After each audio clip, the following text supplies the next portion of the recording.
What's up, guys? Welcome back to All the Things Harry Potter. I'm Jade. I'm Nate.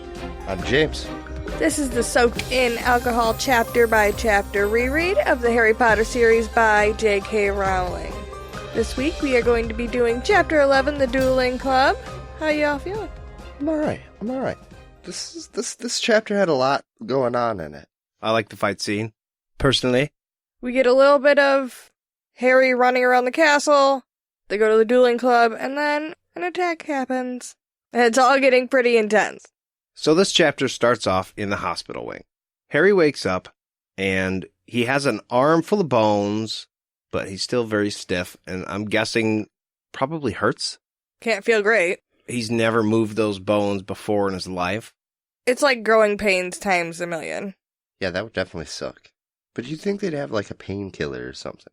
I don't know. They gotta have the good stuff, right? Being magic. They should. If they don't, they better get on that shit. Here, take 2 of these. You'll be fine. Let me wave my wand over you and drink this shit I had brewing on the stove for 12 hours, and you'll be great. You know, now that I think about it, they could have almost given Harry some sort of sleeping medicine while he healed. Like, yeah, this is going to take a day and a half. Take one of these. You're going to wake up in a day and a half, and you'll be fine. Yeah. You don't even have to suffer through this whole painful part in the middle. You're just going to zonk right out. Yeah, not even deal with it at all. You'd still have to wake up real stiff, though. Eventually, you gotta deal with it. Yeah, that's true. But after finishing his breakfast, Madame Pomfrey says he can leave, so he goes back to the common room, and Ron and Hermione aren't there, and he's a little bit peeved about it, because what the fuck, they should be waiting on him. I didn't like that part. Like, what do you expect? They're just waiting. They have nothing else to do, especially somebody like Hermione. He's like, they need to hear about my hospital stay where I laid in bed and stared at the ceiling. You literally did nothing for overnight, and that was it. Everything's not about you, Harry. Calm down. I did that, and my arm wasn't even broken. That was just a slow Tuesday night, bud. At this point, he leaves the common room, and he runs into Percy, who congratulates him on his job during the Quidditch match the other day, and says he wins 50 points, and this is fucking weird. We talked about this in the last book, about how we weren't sure if they got points for the Quidditch match, because that doesn't really add up with how many points the houses had at the end of the year last year, right? Right. I didn't think it had anything to do with the House Cup, but I've been thinking about this since reading the chapter, and I have one possible theory. Now, we know that Madame Hooch was the flight instructor. Mm-hmm. And now, in this book, she's been referred to as the Quidditch teacher. Mm-hmm. Maybe then, in theory, they have a Quidditch class that they attend, and Harry being on the team and flying really well because he was trying to get away from that crazy-ass bludger, Madame Hooch thought Harry exhibited higher than average brooming skills and gave him 50 points because he did so fucking phenomenally well. The only hole in that theory is, he crash landed at the end, so I'm going to say it's probably they just reward an extra 50 points to the winner of the Quidditch matches, depending on which class. See, I was wondering that, but he said it like Harry didn't know the amount of points. So, I don't know. It almost made me wonder if it was like a sliding scale or something. So Harry asks if Percy's seen Ron or Hermione anywhere, and he says no, but I hope he's not hiding again in another girl's bathroom. And Harry's like, all right, I know where they're at. I'll just shut up for a minute and let you walk away, and then I'll go and check over at Myrtle's. Of course, that's where they're at, brewing up the polyjuice potion.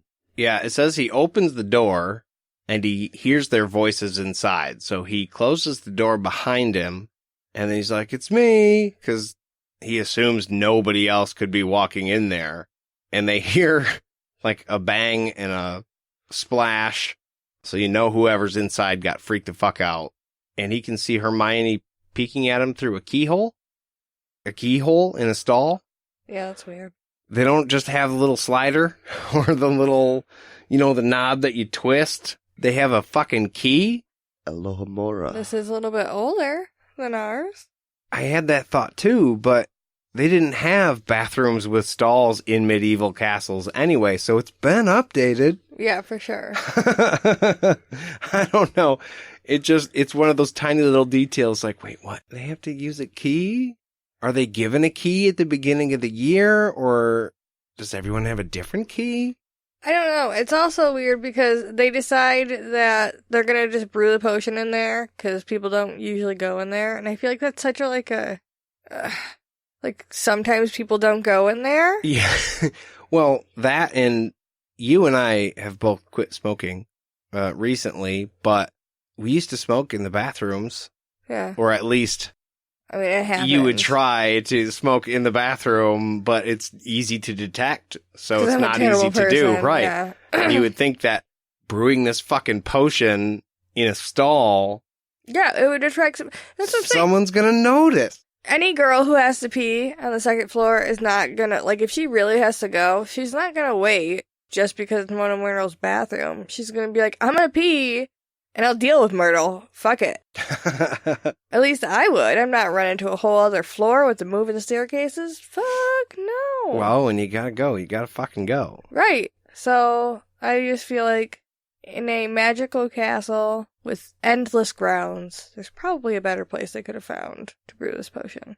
So, he comes in, and he locks the door as they explain to him that this is where they're gonna be doing the potion from now on. Yeah. This is now home base. The secret hideout. Yeah. Hermione's using a waterproof portable fire. Dude, how cool would that be? It would make camping a fucking breeze. Hell yeah. I love that that's one of the first things that she learned, and it's come in handy so fucking much. Well, she's a practical girl. Yeah. That's one of the things that shows how practical she is. Absolutely. Look, we need survival shit first. I need to know how to cut stuff. I need to know how to light a fire. I need to know how to make shelter. Ask her. I'll bet she knows. Fix things. She fixed Harry's glasses. Right. There you go. Can't have broken shit when you're out trying to survive. But he tells them about Dobby and everything that he said or didn't say. It's frustrating in that Dobby scene because he's like, dude, some shit.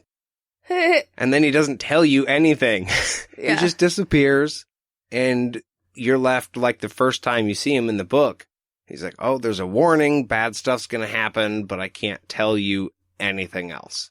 And in the process, he lets them know that the chamber has been opened before. Right. Hermione hits up on that right away.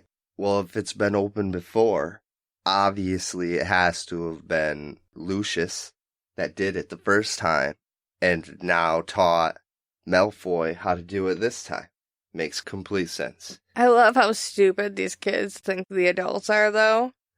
They were like, oh, well, duh, it happened during Lucius's time at school then, for sure, obviously, and he must have done it, and now it's Malfoy. It was way back then. All the adults all went to school together. Yeah. No matter how old they are. Yeah. And Dumbledore for sure wouldn't have checked up on that if that was the case. And Ron is like, this is the fucking guy. It's Draco Malfoy. You can't sway me. He full on believes that the Malfoy family is involved. Right. He's convinced. My favorite line from Ron was from Dobby, where he's like, dude, if he doesn't stop trying to save your life, he's gonna fucking kill you. Yeah. So, we jump ahead a little bit, and the air is thick with suspicion. All the first years are terrified. They don't want to walk around in the castle by themselves because they think that they're going to be targeted next. And so it's starting to cause a little bit of chaos in the castle. Neville goes walking around with a bunch of shit he bought that's supposed to warn off all the bad spells. Yeah, he had a green onion. He had a purple crystal. Okay. Yeah. What I was questioning was, what did he mean by he was almost a squib? Oh, okay. Well, Neville, he doesn't have very high self-esteem, and I think he has heard the talk around the school how he's really bad at like everything he tries to do. So I think he's commenting about his shitty wizarding skills and how he's basically a squib because he's not good at magic. His family thought for a little while that he might be a squib. They didn't think he had magic for a long time because he didn't show any signs until they threw him out the window or dropped him or whatever. Same. Yeah. Oh. But, the thing that I was impressed with is that all of these students banded together and they created a black market. Yeah. In a day. They're like, hey, man, you want some of that special garlic? This will keep you safe, my man. It took them no time at all. I just imagine these kids rifling through all the shit in the bottom of their trunks and being like, yeah, this could pass as a talisman. Yeah, this'll do. But Neville is convinced at the end that he's a pureblood and he doesn't really need to be that worried. Right, he shouldn't be afraid because he is a pureblood.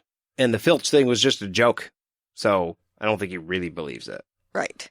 In the second week of December, Harry, Ron, and Hermione signed McGee's list of students who were staying at the school over the holiday, and they found out that goddamn Malfoy is staying too. Which is super suspicious. Yeah.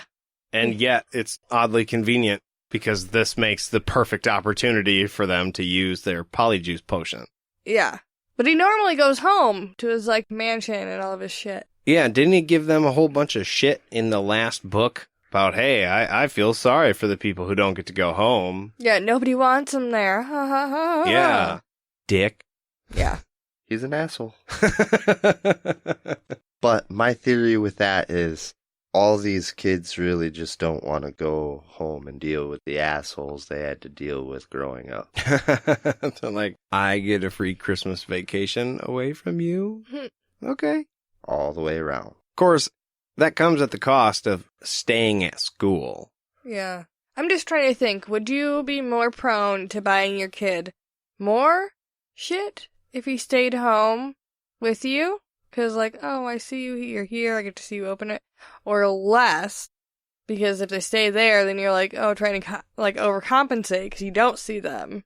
But you also have to pay for, owl shipping. I think, that's a toughie. I think you would get them the same either way. Oh. Because you're sending them away for 9 months of the year, and you only see them for 3.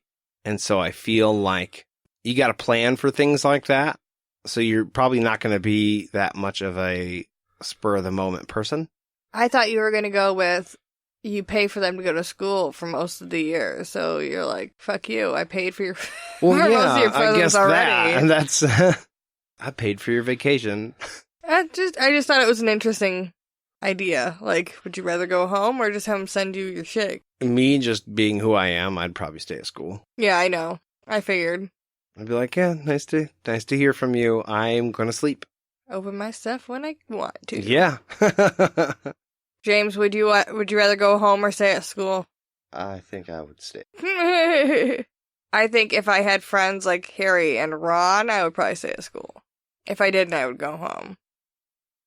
Hermione suggests that they make a diversion while she sneaks into the pantry and steals what they need. This is Snape's secret pantry. Yeah, in his office. This is not like Hermione at all. She's totally willing to throw herself on the sword for the boys at this point. Because she's like, you guys are going to get expelled if you get caught. I got a squeaky clean record. Let me muddy it up a little bit if I have to. Which actually, if they get caught doing the distraction, I mean, yeah, stealing is worse. But causing ruckus, I've been sent to the principal's office for less. Well, I think we can get into that more after we explain what happened, because potions class proceeds in a usual manner. Professor Snape walks through, takes shots at the Gryffindors, Draco Malfoy chucking shit at them. At Hermione's signal, Harry ducks down and lights a filibuster